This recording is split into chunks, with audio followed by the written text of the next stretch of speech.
기자 언박싱, 오늘은 시사저널 유지만 기자 나왔습니다. 어서 오십시오. 예, 안녕하세요. 자, 수도권을 중심으로 코로나19 확진자가 다시 늘어나고 있습니다. 예, 또 증가 추세에 접어들었습니다. 12일 0시 기준으로 신규 확진자가 56명 늘어서 총 1만 200명 확진자를 기록을 했는데요. 전날 45명으로 다시 줄었는데 이제 그저께 50명을 돌파한 이후에 다시 이제 50명대로 올라섰거든요. 근데 문제는 또 거의 대부분이 수도권이더라고요. 그게 문제죠, 이제. 대부분 수도권. 전에는 이제 신천지라는 좀 특수성이 있었고 했는데 지금은 소규모 집단 감염이 산발적으로 지금 계속 일어나고 있어서 그게 가장 큰 걱정인 것 같습니다. 집단 감염 거점만 보더라도 지금 뭐 방문 판매 업체인 뭐 리치웨이, 그다음에 쿠팡 물류센터, 그다음에 수도권 개척교회, 뭐 탁구장 이런 관련 집단 감염들이 계속 이어지고 있거든요. 지금 정부에서도 사회적 거리두기, 고강도 사회적 거리두기 기준을 이제 신규 확진자 50명으로 잡고 있는데 지금 신규 확진자가 50명을 넘어서고 있으니까 정부 입장에서도 지금 사회적 거리두기를 다시 고강도로 지금 전개해야 되는 거 아니냐는 고민이 나오고 있습니다. 알겠습니다. 이 코로나19 문제는 우리 또 뒤에 신상엽 학술위원장, KMI 학술위원장과 전화 연결이 예약되어 있으니까 다시 한번 자세히 물어보고요. 정치권 이야기 해봅시다. 국회 원구성 결국 불발됐네요? 예, 오늘 오후에 이제 국회 본회의가 소집이 됐는데 한 15분 만에 박병석 국회의장이 산회를 선포를 했습니다. 그리고 최종적으로는 3일간 시간을 더 주겠다고 하면서 여야가 이제 마지막으로 합의를 봐라. 합의를 보지 못할 경우에는 15일 날 이제 표결을 반드시 진행하겠다라는 입장을 밝히면서 3일간 유예 기간을 갖습니다. 월요일까지네요? 예, 월요일까지입니다. 근데 오늘 합의 일단 나서서 민주당에서 법사위원장은 민주당이 가져가고 나머지 소위 말하는 적과 꿀이 흐르는 상임위, 알짜 상임위 7개죠. 7개를 야당이 주겠다. 예. 이 협상안을 가지고 조호영 원내대표가 의총장에 들어갔는데 결국은 추인을 못 받아서 불발됐고요. 그다음에 뭐 법사위는 반드시 놓칠 수가 없다라는 입장을 미래통합당이 다시 확인을 했습니다. 그러면 민주당도 법사위는 결코 놓칠 수 없다라고 하는 건데 뭐 월요일 때도 평행선 아닙니까? 달라지는 게 없잖아요. 지금 이게 전반적으로 보면은 강대강 대치 국면으로 보이긴 하는데 아무래도 민주당 입장에서도 알짜 상임위 7개를 주는 게 사실 쉬운 선택은 아니었거든요. 뭐 아무리 알짜를 주더라도 뭐 예결위 정도는 민주당이 가져가지 않겠냐는 관측이 많았는데 그것마저도 내주겠다고 한 거는 아무래도 표결을 앞두고 좀 명분을 쌓고 있는 게 아닌가 싶습니다. 그리고 뭐 사실 미래통합당 주호영 원내대표 입장에서도 사실 표결에 갈 때까지 마냥 강대강 대치 국면을 가져갈 수는 없거든요. 왜냐하면 정말로 최악의 상황이 발생해서 표결에서 18개 상임위원장을 민주당이 만약에 전부 다 가져가 버린다. 이 상황이 나오면 주호영 원내대표가 사실상 결과적으로는 성과가 하나도 없는 셈이니까요. 그러니까 어느 방식으로든 협상은 좀 최종적인 타결안이 좀 나오지 않을까 싶습니다. 알겠습니다. 아파트 경비원 고 최희석 씨를 폭행한 입주민이 구속됐네요? 예, 서울 강북구에 있는 아파트 경비원 고 최희석 씨를 폭행한 혐의를 받는 입주민이 구속 상태로 재판에 넘겨졌습니다.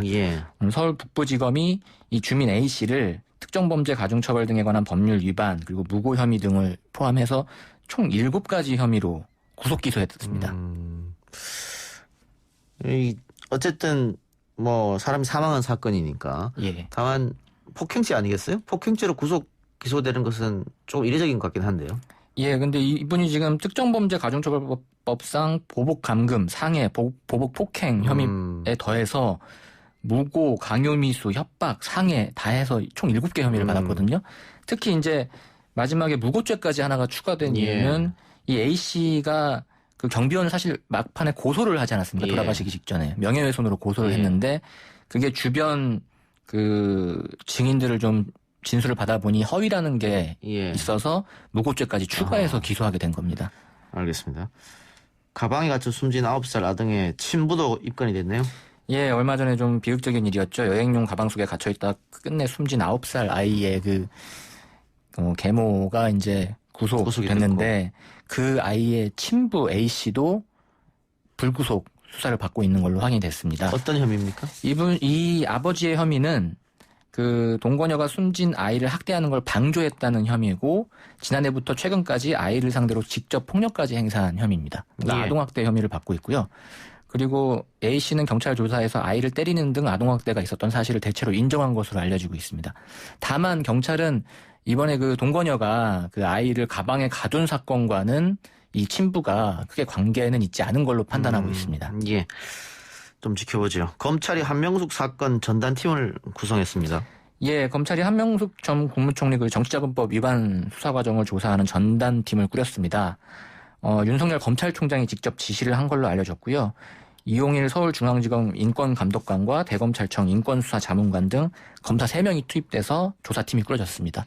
어떤 걸 조사한다는 겁니까? 증거 조작, 증인 회유, 협박 이런 게 있었느냐 없었느냐 이걸 조사한다는 겁니까? 지금 이제 핵심은 모해 위증 조사를 검찰이 했다.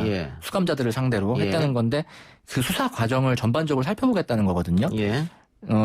인권수사자문관, 인권감독관을 통해서 수사 과정이 적당했는지 실제로 의혹이 제기되고 있는 그 재수자들을 소환해서 그런 입맞추기를 시도를 했는지 뭐 이런 것들을 전반적으로 조사할 것으로 알려졌습니다. 고 한만호 씨의 비망록 그 내용과 지금 당시 증언했던 3명의 증언자 중 2명이 비망록과 같은 내용을 이야기했단 말이죠. 예, 같은 내용을 했죠. 이렇기 때문에 굉장히 신빙성이 높지 않느냐 그러면 이 비망록 내용 자체가.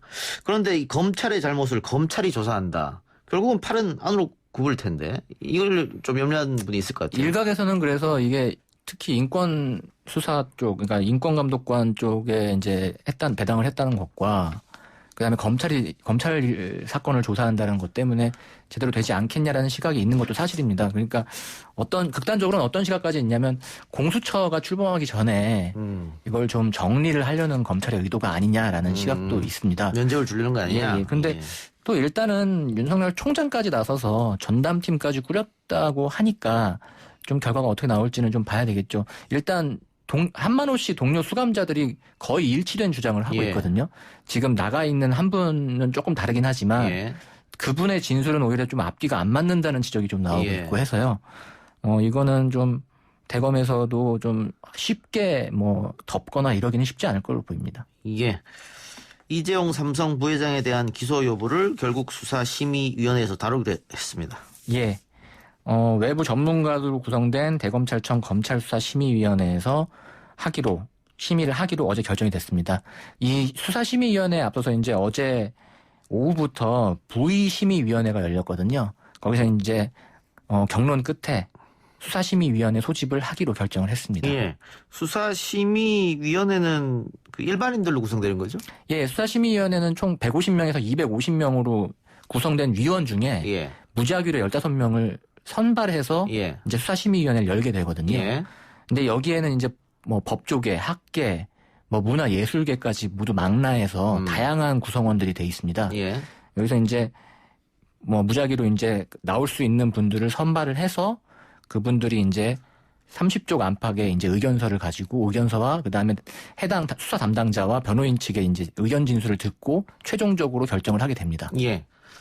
기소 여부도 판단하잖아요. 기소 여부도 판단을 하는데 수사심의위원회 결정 자체가 이게 강제사항은 아니에요. 권고사항인데 여지껏 8번 정도 소집됐을 때는 검찰이 이 수사심의위원회 결정을 모두 따랐거든요. 근데 이번에는 조금 결이 다를 수도 있는 게 수사팀에서는 수사심의위원회 결과와 상관없이 불구속 기소를 하겠다라는 입장도 있는 걸로 지금 알려지고 있습니다. 결과 나와봐야 알 텐데 어쨌든 지금까지 8번은 다 따랐다. 그럼 만약에 이 수사심의위원회에서 불기소 기소하면 안 된다고 결정이 나면 상당히 또 논란이 커지겠어요. 그렇죠. 이제 검찰이 이제 기소를 한다 하더라도 약간의 부담은 생길 수가 있겠죠.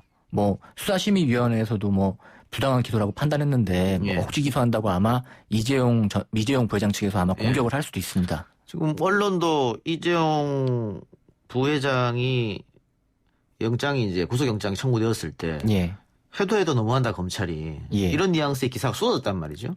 만일 수사심의위원회에서 불기소라고 결정 나는데 그걸 검찰이 또 뒤집으면 또 한 번 언론으로 질타를 받을 테고 그렇다고 그대로 따르면 국민들의 질타가 이어질 테고 그렇습니다. 검찰 입장이 난감할 수도 있겠네요. 검찰 입장이 좀 쉽진 않습니다. 이게 왜냐하면 또 이게 수사심의위원회가 의견서를 내는 게 또 규정이 있어요. 지금 수사 기록이 한 2만 페이지 달려져 있는데 그거를 한 30페이지로 줄여야 돼요. 30페이지 미만으로 줄여야 됩니다. 규정상 그렇게 돼 있거든요. 그러니까 아주 쉽고 간결하게 이제 논리를 구성을 해야 돼요. 근데 이게 복잡한 사건, 쉽지 않은 사건이기 때문에 예. 그렇게 간결하게 설명을 했을 때 뭐 비전문가로 구성되어 있는 위원들이 이게 잘 이해가 될 수 있겠느냐 이런 부분도 있고요. 언제 결정납니까? 이게 지금 이제 소집 요청을 해서 이제 아직 정식으로 소집이 언제 된다는 결정된 건 없고요. 대검, 그러니까 검찰총장이 소집 요청을 이제 하게 돼 있습니다. 시간은 좀 아직 있네요. 예, 아직 좀 더 걸릴 겁니다. 알겠습니다. 오늘 기자 언박싱 여기까지 하죠. 지금까지 시사저널 유지만 기자였습니다. 예, 감사합니다.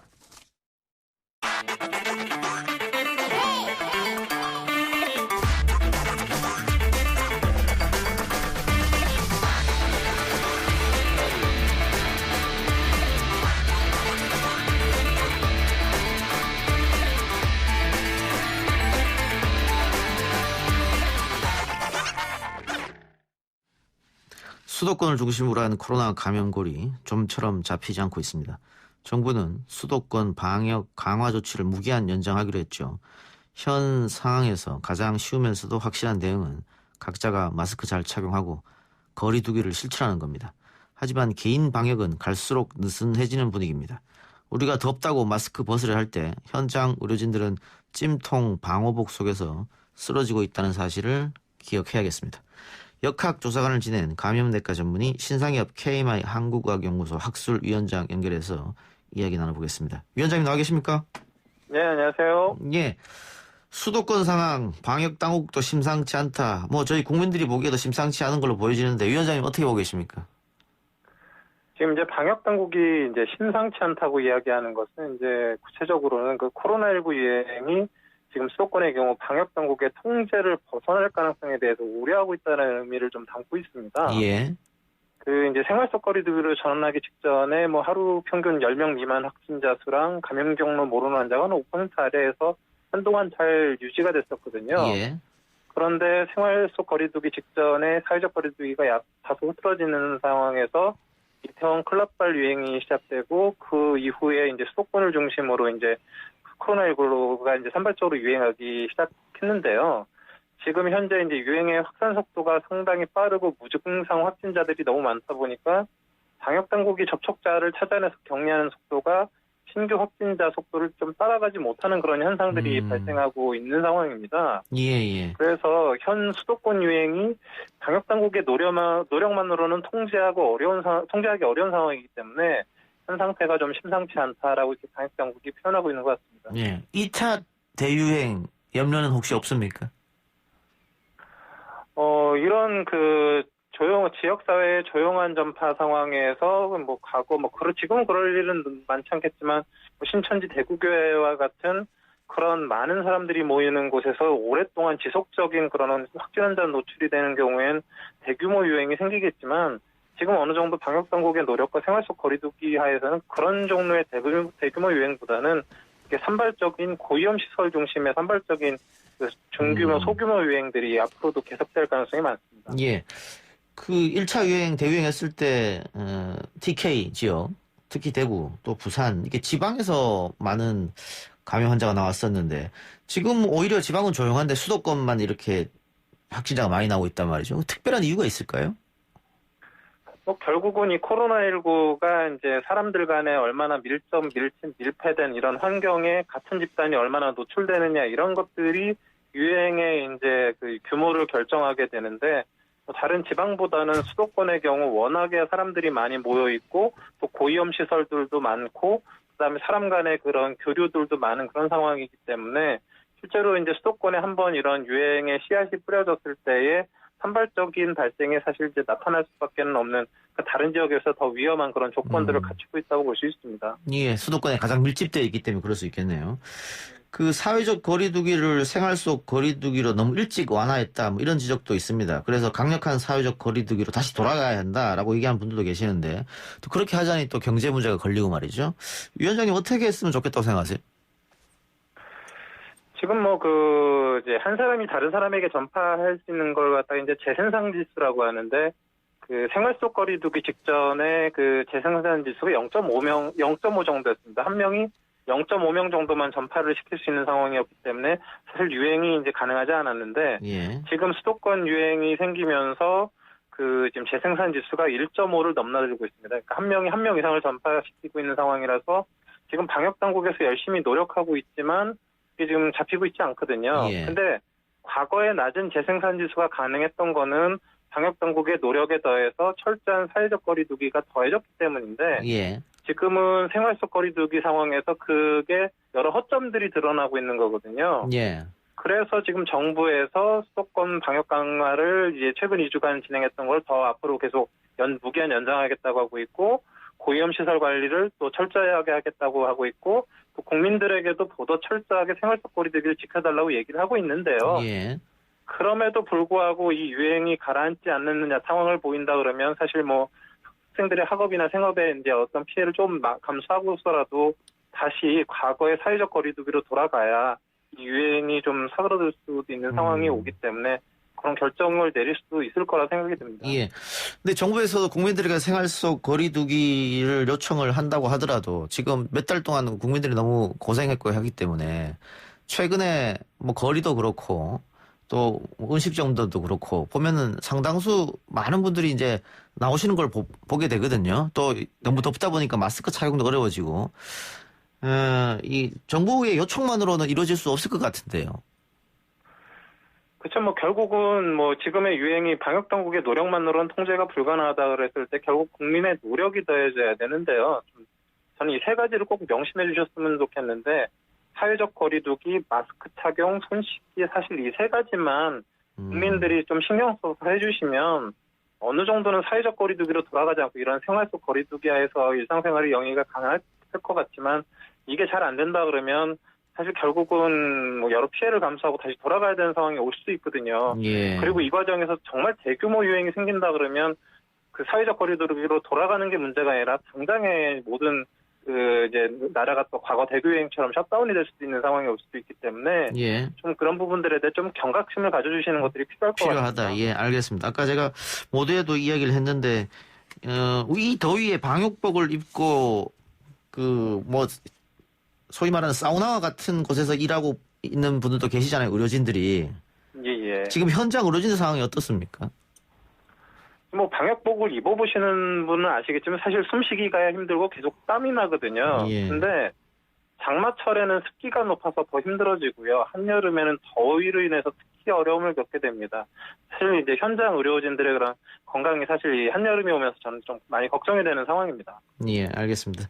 예, 이렇게 고생하는 분들이 계시니까 위원장님 말씀처럼 우리 국민들이 방역당국 요청에 좀 적극 응해줬으면 하는 생각이고, 아까 위원장님 말씀에 무증상 환자가 늘어난다고 말씀하셨지 않습니까? 네. 이게 1차 유행 때는 없던 거였습니까?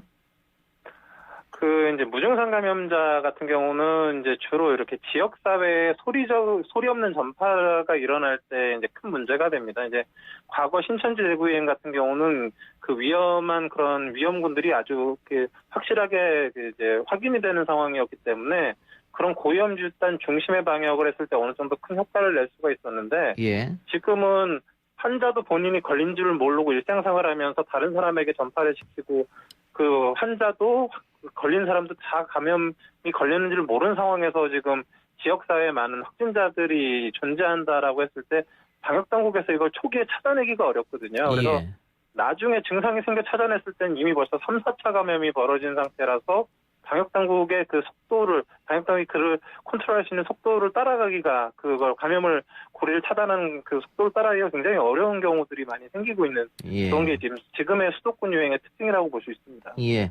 또 최근 2주간 발생한 신규 확진자 가운데 감염 경로가 밝혀지지 않은 비율이 8%라고 합니다. 방역당국 이야기로는 감염 경로 미상을 5% 미만으로 잡고 있다고 하는데 이 비율이 중요한 이유는 어디에 있는 겁니까? 지금 계속 말씀드리지만 방역당국의 어려움은 지금 사실 두 가지입니다. 이제 코로나19가 잠복기도 짧고 세대기도 짧아서 전파가 빠릅니다. 그리고 상당수의 환자가 잠복기에 감염력이 있고 무증상 상태에서 확진이 됩니다. 그러면 무증상자에게 감염된 사람은 사실 감염 경로를 찾아낼 수가 없거든요. 그러니까 이런 감염 경로 미상 환자의 비율이 현재 지역사회 조용한 전파의 비율과 사실 비례한다고 볼 수 있거든요. 예. 그러니까 이게 지금 지역사회 조용한 전파가 이 비율 감염 경로 이상 환자가 많다라는 얘기는 조용한 전파가 많이 이루어지고 있다라는 그런 지표가 되기 때문에 그래서 방역 당국에서는 예. 긴장할 수밖에 없는 거죠. 어쨌든 코로나 종식을 위해서는 치료제나 백신이 나와야 될 텐데요. 그거는 조금 먼 이야기 아니겠습니까? 뭐 빨라야 내년 초 뭐 이렇게 얘기도 나오던데. 네. 예. 뭐 이제 백신이나 치료제가 나타나기 전에는 일단은 결국은 유행을 최대한으로 억제하면서 사망자가 나오지 않게 이제 관리를 하는 것들이 중요하고요. 그런 관리를 위해서 방역당국도 노력하고 국민들도 노력해서 최대한으로 대규모 유행이 나타나서 그 의료 시스템이 붕괴되지 않는 상황에서 그 관리하는 것들이 이제 중요한데 이 수도권 유행을 그대로 뒀을 때 잘못하면 그런 또 대규모 유행 우려가 있기 때문에 지금 국민들이 좀 경각심을 가지고 이런 방역당국의 요청에 좀 잘 따르셨으면 좋겠습니다. 예. 그러니까 우리가 생활 속 거리두기도 앞으로 몇 개월 동안 계속 이게 이어질지 모른다는 말씀이지 않습니까? 예, 그렇습니다. 예. 그럼에도 불구하고 고생하시는 의료진들을 생각해서라도 이 방역 당국에서 요구하는 것들을 좀 철저히 따라줬으면 하는 마음입니다. 개인 위생도 그렇고 말이죠. 위원장님 오늘 말씀 고맙습니다. 네, 고맙습니다. 예, 지금까지 신상엽 KMI 한국의학연구소 학술위원장이었습니다. 1, 2부 순서 마치고요. 뉴스 듣고 옵니다.